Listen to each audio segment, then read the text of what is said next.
How is it possible that they blew a 3-0 lead and I'm not mad? Oh, it's for the same reason that you're mad when they win 2-1.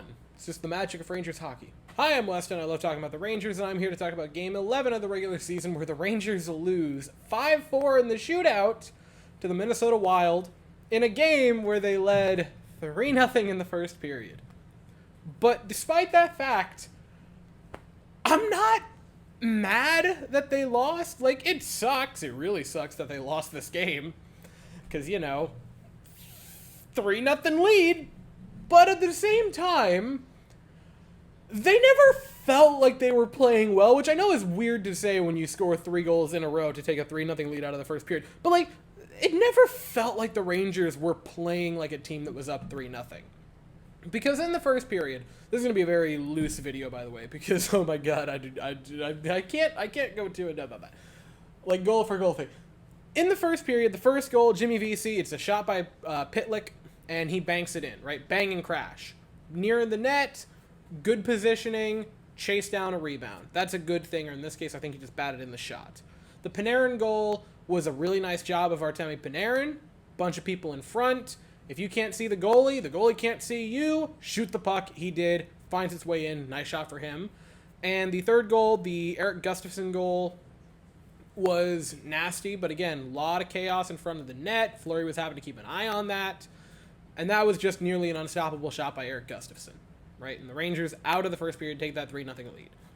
But on those goals, it never really felt like the Rangers were dominating when they did that.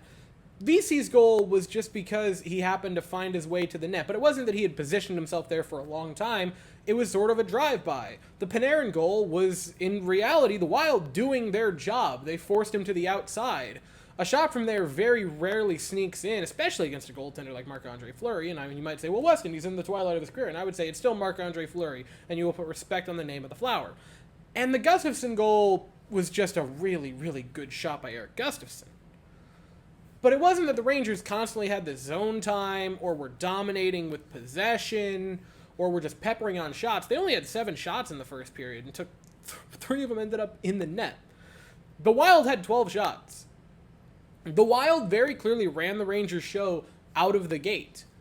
And you can see that from things like overall shots, which are comical, from Money Pucks Deserve to Win-O-meter, the expected goals from Money Puck, also a very good thing. What really gets it for me is that the Rangers got outshot 40-18 in this game, and the Rangers blocked a lot of shots. They blocked 32 shots in this game, which means at minimum there were 72 shot attempts in this game. At minimum, I don't actually know how many attempts there were, but there were 72 times where a Wild player shot the puck, generally aimed at the vicinity of the net. It's more than one a minute. Like, I'm not surprised the Rangers lost this game. They got outplayed.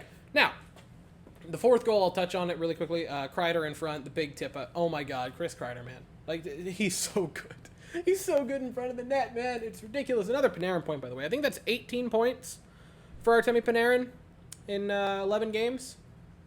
Heart Temi Panarin is coming back, ladies and gentlemen. I'm just going to throw that out there. Anyway, so I'm also not mad at Jonathan Quick. He stopped 36 shots. A backup goalie facing 40 shots. I am never going to say, how could he not prevail? Like, it was 40 shots.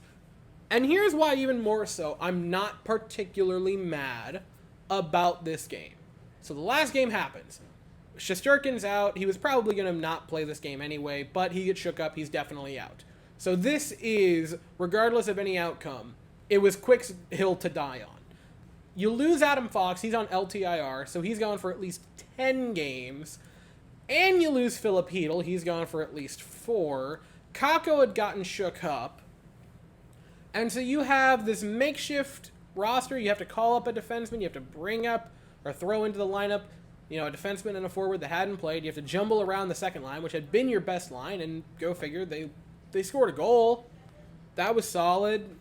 But the fourth goal came from the Rangers just trying to, it was changed up. Panarin was out with Kreider. They had to change things, just trying to put it on. And it worked. They didn't have the dynamics that they've had with Fox and Hedel in the lineup. Go figure. A very, very important center to your team and probably your best defenseman make a difference. Also, they didn't get many power plays. I'm not saying that as like, oh, there weren't calls. They got one power play. And that's not a shot at the Wild or saying they got away with anything, because I'm very much not saying that. I'm saying you had one opportunity. And when you don't have your very clear quarterback on said power play to help you, it kind of can look like that. But the reason I take solace out of this game, first off, I had this kind of lined up as a loss a while ago. I mean, coming out of the road trip, I was like, I think they'll win the first game back in Madison, but then they'll probably lose that Saturday game to the Wild. I had that feeling, and you can go watch the podcast with me and Evan. You guys should go subscribe to the Rangers Game Plan podcast, by the way. I'm going to plug that here. We said this has a loss written all over it, and it did. We said that before you even lose two very, very good players to injury. I kind of thought that. But even in a game where you lose, the reason you lose is your personnel being gone. A lot of the important fundamental things that I have praised this team for remained. They did a lot right in this game. They couldn't get it going offensively whatsoever. They got ran off the ice. They blocked 32 shots. They went 4 for 4 on the the penalty kill. They won the face-off battle significantly. They won 59% of face-offs. This wasn't a matter of, oh, the Rangers played terribly. They did a lot of things right in this game. Now, they got ran out of there because the Wild just couldn't be stopped. But just as there are many things about this game that are wrong, there are many things that are right. There's all of that. I also forgot to say it, but the positioning. Kreider being a net front nuisance, throw the puck on, hope it goes in. It worked. You have the VC goal, good positioning, right place, right time. The Panarin goal, immediately, the reaction. The second he got to a point where he could not see the goalie, the puck was fired. The little things that we have praised this team for doing right to this point of the season, they still did. They didn't have the overall guns. They were tired. It was another day of travel. And they couldn't pull it off. I don't want to say, well, you can't win every game, because that very rarely makes anyone feel better. Because it's like, wow, can't win every game. I was going to be sad, but now that you say that, it makes it all better.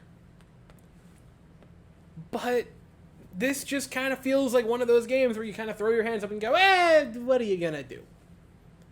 They get a couple of days off now. They travel back to Madison Square Garden for a Tuesday game against the Red Wings. That'll be at 7 o'clock or 7:30 Eastern on Tuesday night. I'll be here afterwards to talk about it, but as for right now, that is all I have to say. So if you enjoyed this video, please consider to like and subscribe. Thank you all so very much for watching.